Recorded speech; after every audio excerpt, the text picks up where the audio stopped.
கர்த்தாவே, உமக்கு மறைவாக இருளும் அந்தகாரப்படுத்தாது. இரவும் பகலைப் போல வெளிச்சமாயிருக்கும். உமக்கு இருளும் வெளிச்சமும் சரி. கர்த்தருக்குள் பிரியமானவர்களே, உங்கள் அனைவருக்கும் இனிய காலை வணக்கங்கள்.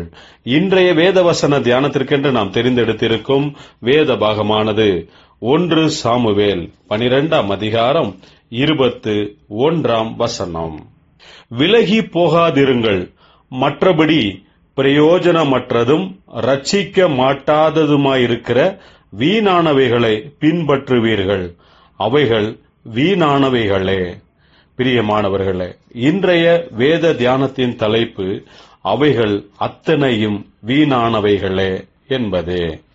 தீர்க்கதரிசியான சாமுவேல் கர்த்தருடைய வார்த்தைகளை இஸ்ரவேலர்களுக்கு சொல்லுகிறவராக, அவர்களை கர்த்தருக்கு பயப்படும் பக்தியில் நடத்துகிறவராயிருந்தார். இந்த இஸ்ரவேல் ஜனங்கள் தங்களுக்கென்று ஒரு அரசன் வேண்டும் என்று வற்புறுத்தி கேட்டதினால் கர்த்தர் அவர்கள் மேல் மனம் வெறுத்தவராக, கோபம் அடைந்தவராகவும் இருந்தார். அது மட்டுமல்லாமல், இதுவரை ராஜாவாக நம்மை நடத்தின கர்த்தரை விட்டுவிட்டு நீங்கள் ஒரு ராஜா வேண்டுமென்று கேட்கிறீர்களே என்று சாமுவேல் கர்த்தரை நோக்கி விண்ணப்பம் பண்ணின போது, இடி முழக்கங்களினாலும் மழையையும் கட்டளையிட்டு கர்த்தர் சாமுவேலுக்கு பதில் கொடுத்தார். இதை கண்ட இஸ்ரவேலர்கள் கர்த்தரிடத்தில் மிகவும் பயந்தார்கள். அந்த சமயத்தில் சாமுவேல் சொன்ன வார்த்தைகள் என்னவென்றால், இஸ்ரவேலர்களே, வீணான மாயைகளை, தேவன் அற்றவைகளை நீங்கள் பின்பற்றாதிருங்கள் என்பதே. பிரியமானவர்களே, அவைகள் வீணானவைகள். எந்த வல்லமையும் அவற்றிற்கு கிடையாது. கர்த்தர் ஒருவர் மாத்திரமே சர்வ வல்லமைகளுக்கும் மூல காரணர்.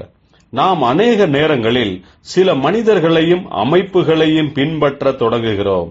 அவர்களுக்கு இருக்கும் பலன் வல்லமைகளை பார்த்து அவர்களை பின்பற்றுகிறோம்.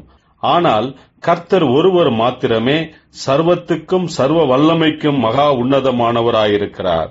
கர்த்தரை மட்டுமே நாம் ஆராதிக்க வேண்டும். அவரை மாத்திரமே நாம் விசுவாசிக்க வேண்டும். கர்த்தரை விட்டுவிட்டு நாம் வேற எதையும் பின்பற்றக்கூடாது. ஏனென்றால் அவைகள் யாவும் வீணானவைகளே என்று கர்த்தர் சொல்லுகிறார். ஜெபிப்போம். ஜீவனுள்ள தேவனே, நாங்கள் வீணானவைகளை பின்பற்றாதபடிக்கு உம்மையே நம்பி உம்மையே பின்பற்றும்படிக்கு கிருபையையும் பலனையும் தருவீராக. இயேசு கிறிஸ்துவின் நாமத்தில் ஜெபிக்கிறோம் நல்ல பிதாவே, ஆமேன்.